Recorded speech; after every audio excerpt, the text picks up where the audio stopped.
မင်္ဂလာပါ Hello, friend. ဒီဗီဒီယိုကတော့ Facebook ပေါ်ကိုရောက်လာတဲ့ဘာသာစကားအားလုံးကိုမြန်မာဘာသာဖြစ်ဖော်ပြအောင်လုပ်တဲ့ဒီဗီဒီယိုဖြစ်ပါတယ်ကိုယ့်ရဲ့ Facebook ပေါ်ကိုရောက်လာတဲ့ဘာသာစကားအားလုံးကိုမြန်မာဘာသာပြောင်းအောင်ဘယ်လိုလုပ်တယ်လဲဆိုတာကိုတူတူကြည့်ကြရအောင်ဆိုတော့ Facebook ထဲကိုဝင်ပေးလိုက်ပါညာဘက်သွင်းမြင်းသုံးချောင်းမနူထဲကိုဝင်ပေးလိုက်ပါဒီစခွင့်မှာကျတော့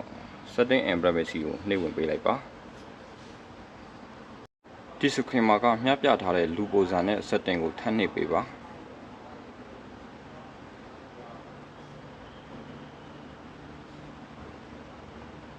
ဒီထဲရောက်ရင်တော့ပေါ်ကိုဆွဲတင်ပေးလိုက်ပါမြတ်ပြထားတဲ့ကဘာလိုပုံနဲ့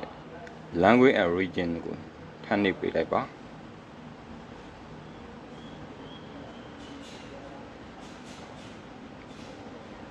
ဒီစခွင့်မှာကဒုတိယစာကြောင်း language you like to have both translated into ကိုနှိပ်ဝင်ပေးလိုက်ပါ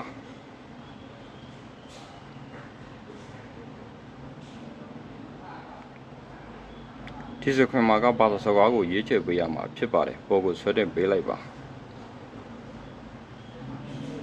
မြန်မာဘာသာစကားကိုတွေးပြီးဆိုရင်တော့တစ်ချက်နှိပ်ပြီးတော့ရွေးပေးလိုက်ပါပြီးရင်တော့ပေါ်ကိုပြန်တက်ပြီးတော့စိတ်ကိုနှိပ်ပေးလိုက်ပြီးဆိုရင်အဆင်ပြေသွားပြီဖြစ်ပါတယ်ဒီလိုလုပ်လိုက်ပြီဆိုရင်တော့ကိုယ့်ရဲ့ Facebook ထဲကိုရောက်လာတဲ့ဘာသာစကားအားလုံးကိုမြန်မာဘာသာလို့ပြောင်းပေးသွားမှာဖြစ်ပါတယ်ဆိုတော့မြန်မာဘာသာပြောင်းချင်တဲ့မိတ်ဆွေတွေဒီလိုလေးလုပ်ကြည့်ကြပါအဆင်ပြေကြပါစေ Thank you.